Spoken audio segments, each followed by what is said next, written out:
대한민국 50대 검사들의 내란, 혹은 반란. 황영석 정치 칼럼니스트. 심우정 검찰의 윤 대통령 구속 기소. 대한민국 역사에서 첫 번째 위기는 6.25였고 두 번째 위기는 1.26, 윤 대통령의 구속 기소다. 검찰은 윤석열 대통령을 내란의 우두머리로 구속 기소한 것은 첫째는 검찰을 조정하는 세력이 붉은 무리의 마수에 걸렸거나 아니면 둘째 설익은 인생인 50대 검찰들의 대실수라 할 것이다. 현 사태와 관련된 50대 검찰이라 함은 한동훈 전 국민의힘 대표, 심우정 검찰총장, 오동훈 공수처장, 박세현 비상계엄 특별수사본부장 등으로서 이들의 공통된 특징은 지금까지 비교적 순수하고 세련된 스타일로 여간 실수를 허락지 않는 성정인데도 상상하지 못할 일을 벌였다. 검찰총장을 지낸 윤석열 대통령을 1.26의 내란의 우두머리로 구속 기소한 검찰은 1945년 8월 15일 대한민국 정부 수립 이후 77년 만에 검찰 역사상 이처럼 오판한 사건은 없었을 것이다. 윤석열 대통령은 첫째, 이재명과 더민주당의 입법 폭거로 22회의 탄핵을 남발했고, 둘째, 선관위의 서버 감정도 불허하는 부전선거의 한 통속 헌법재판소를 해결하는 방안은 계엄밖에 없었다.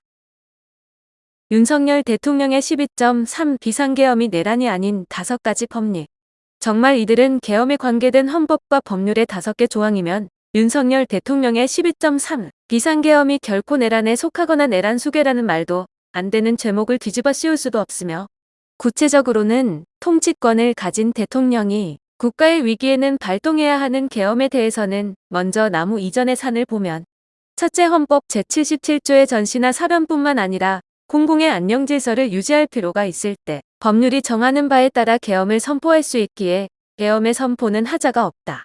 둘째, 계엄법 제2조 제2항에서는 사회질서가 지극히 교란되어 행정 및 사법 기능의 수행이 현저히 곤란한 경우 공공의 안녕질서를 유지하기 위하여 비상계엄을 선포하며, 이 경우 대통령이 비상계엄을 직접 선포할 수도 있으며, 제3항에서는 국무회의의 심의를 거쳐야 하나 이것은 실질적 요건이 아닌 형식적 요건이고, 제6항에서는 국방부 장관이나 행정부 장관도 공법 제2항과 제3항의 사유가 발생했을 때는 대통령에게 계엄 선포를 건의할 수 있도록 규정하고 있다.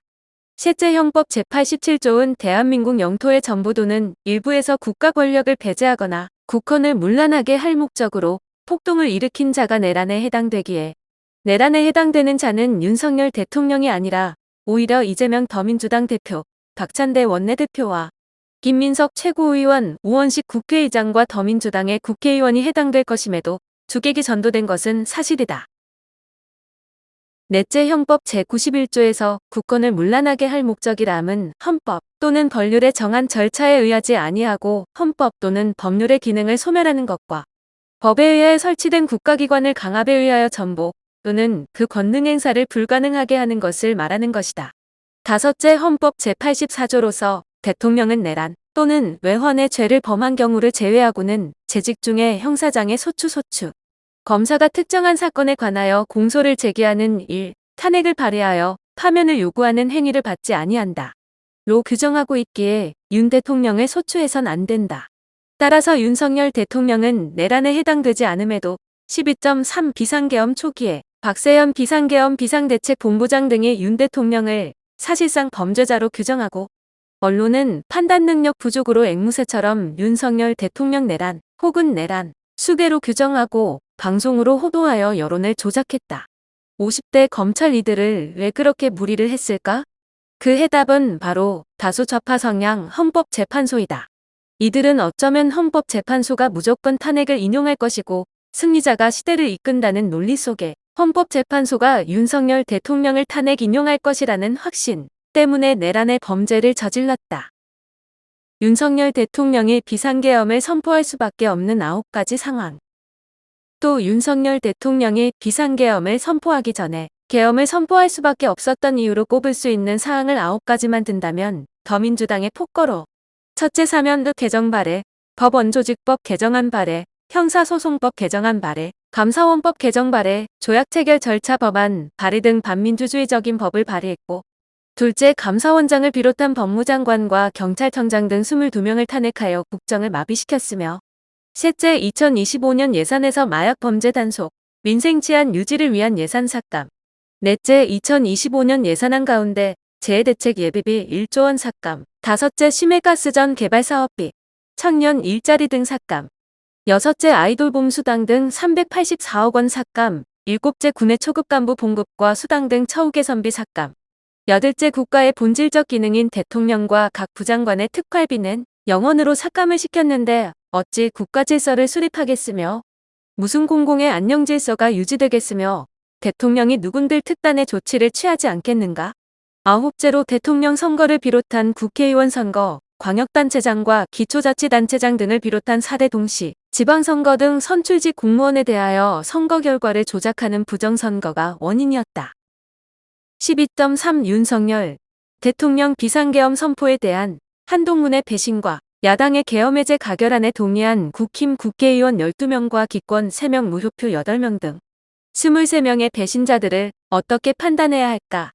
9명으로 구성되는 헌법재판소의 판사는 8명이어 이진숙 방통위원장의 탄핵심판 청구에서 김영두, 정영식, 김복형, 조한창 등 4명의 재판관은 탄핵을 기각했고 문영대, 이미선, 정정리, 정계선 등 4명의 재판관은 탄핵을 인용했는데 탄핵 인용에는 재판관 6인의 승인이 필요했다.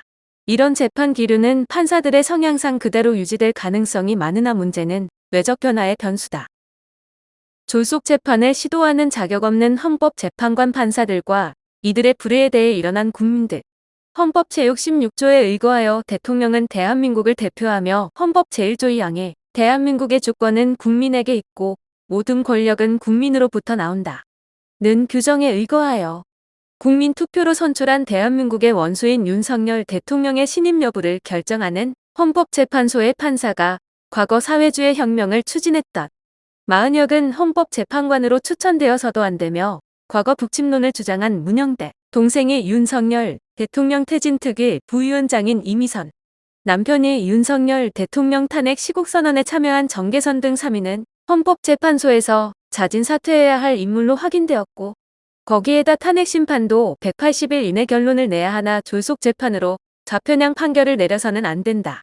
아직 설익은 50대 검찰 수뇌부는 마은혁 재판관이 포함되어 9명의 헌법재판관이 재판을 하면 자신들이 주인공인 되는 세상을 계획했겠으나 세상이 그렇게 호락호락하지도 않으며 20에서 30대가 들고 일어났고 수도권이 들고 일어났고 전환길이 일어나 명품 강의로 전국을 일으켰다.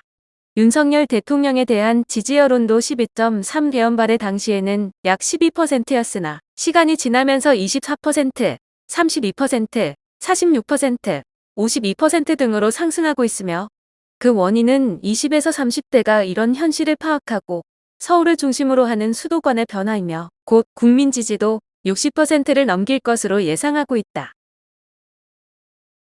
지난 1월 26일 심우정 검찰총장이 주도한 고지검장회의에서는 윤 대통령에 대한 처리 방식으로 다양한 의견이 제시되었으나 부지검장들은 윤석열 대통령 구속수사에 대해 경로한 것으로 알려진 만큼 나라를 망치는 대한민국 50대 검사들의 내란 혹은 반란은 성공할 수 없다.